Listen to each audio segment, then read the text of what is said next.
नमस्कार, आप देख रहे हैं ईटी9 स्वदेश और ये है मार्केट महारथी सेगमेंट। हमारे साथ आज के मार्केट महारथी हैं Sanjay Pareek, founder and CEO Soham asset managers. Sanjay, good morning, बहुत बहुत शुक्रिया, आपका स्वागत है। नए साल की शुभकामनाएं आपको और आपकी पूरी टीम को। संजय, नए साल की जो शुरुआत हो रही है वो जिस माहौल में, इन्वायरमेंट में हो रही है, चाहे वो ग्लोबली लें चाहे वो लोकली लें, टैक्स कलेक्शन मजबूत है, फ्लोज आ रहे हैं अच्छे, सब कुछ अच्छा सा लग रहा है।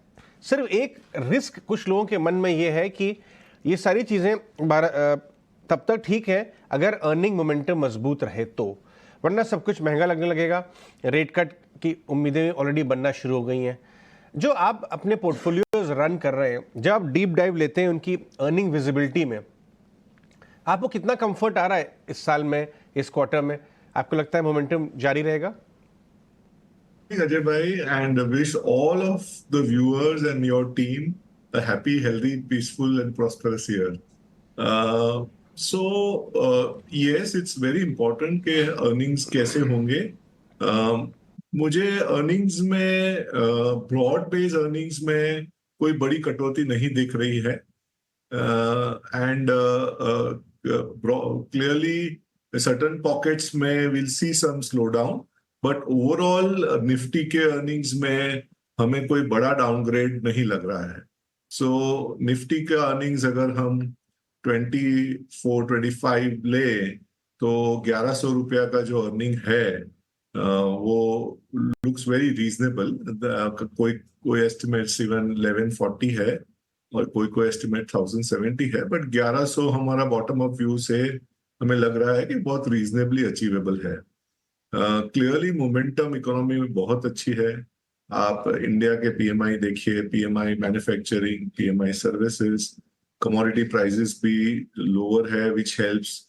क्रूड भी एकदम एक दायरे में है. ये स्टील सीमेंट के लिए ये क्वार्टर बहुत अच्छा था डिमांड के पर्सपेक्टिव से, एंड रॉ मटेरियल इन्फ्लेशन भी कम है. सो मुझे लग रहा है कि इकोनॉमी का मोमेंटम बहुत अच्छा है. And as always, Ajay bhai, I was telling that this is the best that India में सभी बैलेंस शीट्स बहुत अच्छी है.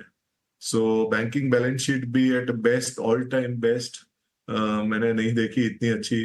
कॉर्पोरेट बैलेंस शीट का लेवरेज ऑल टाइम लो है. हाउस होल्ड बैलेंस शीट तो ऑलवेज अच्छी ही थी, एंड गवर्नमेंट बैलेंस शीट में भी लेवरेज है. So all of them are supportive. The only thing is Ajay भाई, वैल्यूएशंस अभी सस्ते नहीं है.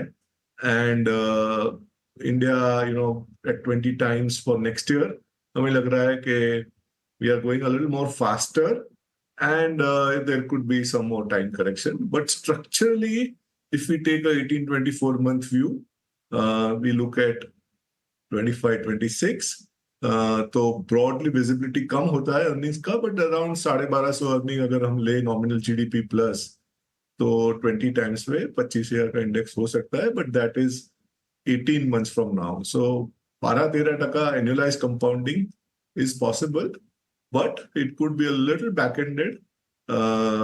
And as I said, structurally we are very positive, but valuations are fair value. Fair point. नहीं, आपका काफ़ी बैलेंस व्यू है, काफ़ी जोर से चला भी है बाजार. ब्रॉडर मार्केट के वैल्यूएशंस के बारे में आपका क्या व्यू है? क्योंकि बहुत सारे mid cap stock 15-20% earnings growth वाले स्टॉक्स वो 40, 45, 50, 60 टाइम पे हो गए हैं.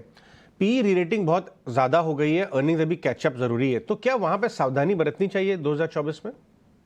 अजय भाई, absolutely bang on. There are mid and small cap is a very broad market. So उसमें काफी पॉकेट्स में एक्सुबरेंस ज्यादा है. Some of them is led by flows, because mid cap small cap आपने देखा होगा स्टेटिस्टिक्स के फ्लोज बहुत ज्यादा है. वहां पर ऑफ कोर्स रीसेंसी इफेक्ट होती है, जैसे कि लास्ट 12 मंथ्स 24 मंथ्स के रिटर्न से ज्यादा पैसा वहां आया है, एंड इसीलिए एक्सेसिव वैल्यूएशन है. And very clearly mid cap is at a premium to larger caps, and the gap is also very large. Even smaller cap में काफी जगह पे फ्रॉथ है. So when we compare all of them, clearly large cap looks better. But having said that, this year में mid and small cap में one will have to be a bottom up selective, and also margin of safety ज्यादा रखनी चाहिए. So there will be pockets of opportunities, but one has to be careful and cautious that they don't get carried away by paying overly than the fundamentals. बिल्कुल। मैं आपसे ये जानना चाहूँगा, rate cut का जो इम्पैक्ट है, जो रेट कट्स की बात हो रही है 2024 के मिड में यूएस में स्टार्ट होने की बात है। अगर इंडीड ऐसा होता है जिस तरह से डेटा भी दिखा रहा है, इंडिया में रेट कट का क्या इम्पैक्ट आएगा इन टर्म्स ऑफ दो सेक्टर्स में लूँगा। एक हाई ग्रोथ जोमेटो डिलीवरी जो सेगमेंट है, जो हाई ग्रोथ है, इनके वैल्यूएशन चेंज होने की लोग एकेडमिकली देखा जाए तो ये बात है। और दूसरा एनबीएफसी स्पेस, वो भी एक बेनिफिशियरी है रेट कट का। आपका क्या स्टैंस है इन दोनों स्पेसेस में, कंज्यूमर टेक और एनबीएफसीज? अजय भाई, इंडिया में we benefited a lot because of the conservative RBI. Central bank हमारी बहुत ही सपोर्टिव थी, but they were very very balanced for growth and inflation. उनका टारगेट क्लियरली है, जो लास्ट टाइम भी आरबीआई गवर्नर का स्टेटमेंट अगर देखें कि इट इज 4 to 6, एंड उसमें they want it to come to 4, and by that we feel that we read के यहाँ से रेट कट इंडिया में जल्दी नहीं होगा। यूएस में next year there are estimates के 3 टाइम रेट कट्स होंगे, which is very easy because they've actually even inflation वहां पर थोड़ा कम हो रहा है, and it still needs to get better because वहां भी उनको 2% पे पहुंचना है।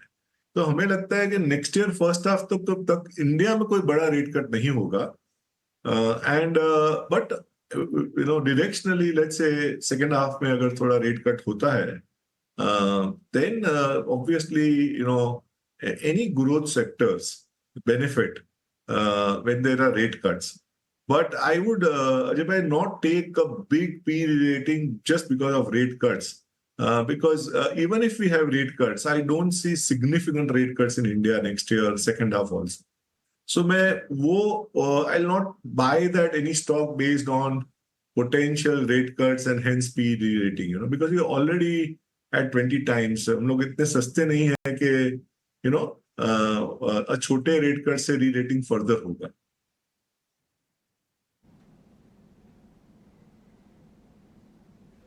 संजय जी, एक क्वेश्चन मेरे को भी आपसे पता करना है, वो ये पता करना है कि इस बार ना इलेक्शन ईयर भी है, अर्निंग्स के बाद जस्ट इलेक्शन आ जाएगा और ये सेंटर के इलेक्शन है। काफ़ी हद तक तो डिस्काउंटेड है कि हाँ सेम गवर्नमेंट रिपीट करेगी, यानी कि पॉलिसीज़ एग्रेसिव हुई होंगी और काफ़ी बेहतर भी होंगी। तो आपको लगता है कि इसका मार्केट पे असर पड़ेगा या फिर ये डिस्काउंटेड हो रहा है और हो भी चुका है काफ़ी हद तक? नहीं, आप सही हो। After the last 8 elections, the certainty and the probability of continuity is dramatically increased. And इसीलिए हमने देखा कि इंडेक्स 20,000 से now we are at 21,500. And as I said, it is quite a lot factored in now in the markets that we will see continuity of the central government in the 2024 election. एक और stock, एक sector है संजय भाई, उसमें भयंकर rating हो रही है। लुपिन में आज एक ब्रोकरेज ने अपग्रेड किया, पिछले हफ्ते दूसरी ब्रोकरेज ने 2 बैक टू बैक अपग्रेड्स।